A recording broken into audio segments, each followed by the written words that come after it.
I was absolutely pushed out. It was made very clear to me that there was not a place for me going forward, given the controversial nature of what I had said over the last 2 years about kids in schools. I made the decision to leave on my own accord and on my own terms so that I could speak freely. I feel like, the issues at stake here are not just kids, but free speech more broadly. And accepting a package to stay silent would fly in the face of that in my mind. And so I didn't want to accept that package. I wanted to leave on my own terms.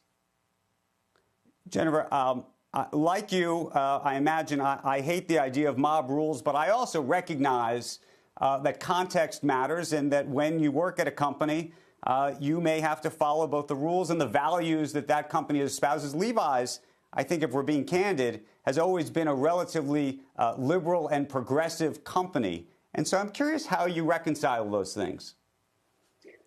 Well, I've been a liberal and progressive person. I've been a Democrat my entire life. I've been outspoken in the past on liberal and progressive issues, including common sense, gun laws, racial equality.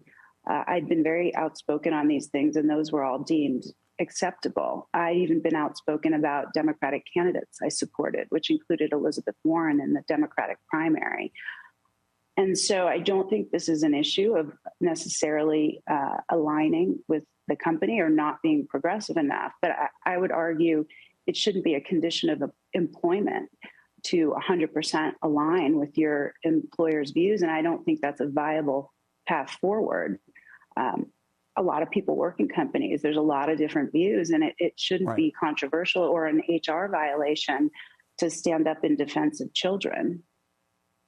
Well, and this is the question. I think, and by the way, I wasn't questioning your politics per se, but really questioning more the issue of being inside a company that clearly has a particular view. The company had taken a position, if you will, when it comes to COVID and vaccinations, and then being not just privately outspoken, meaning speaking maybe to either company leaders or to school leaders privately, but to doing it publicly. And I should also say, not only did you do it publicly, and this is a very interesting philosophical sort of question, whether people should be held to account or whether people should even think about this. Your husband was speaking out quite vociferously online as well, and that raised all sorts of other concerns inside the company. Again, the question is where the line and the bar should be for all of this. Yeah, I think that is the question, and I think it's complicated, and I think it needs to be resolved. I would make the case that I did not undermine company guidelines. I am, in fact, vaccinated. I tested when necessary to be at work. I masked at work. I encourage my staff to do the same. So everything I was outspoken about was something the company had, in fact, not taken a stance on. I was not in conflict with it.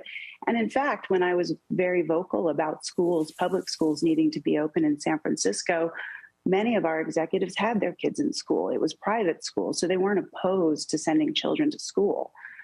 They were opposed to taking a stance that conflicted with where the Democratic Party was standing in deep blue cities, which was closed public schools.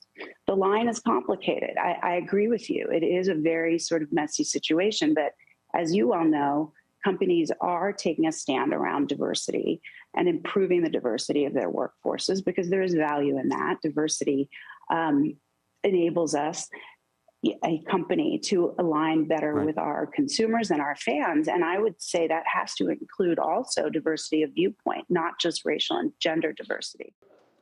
Shepard Smith here. Thanks for watching CNBC on YouTube.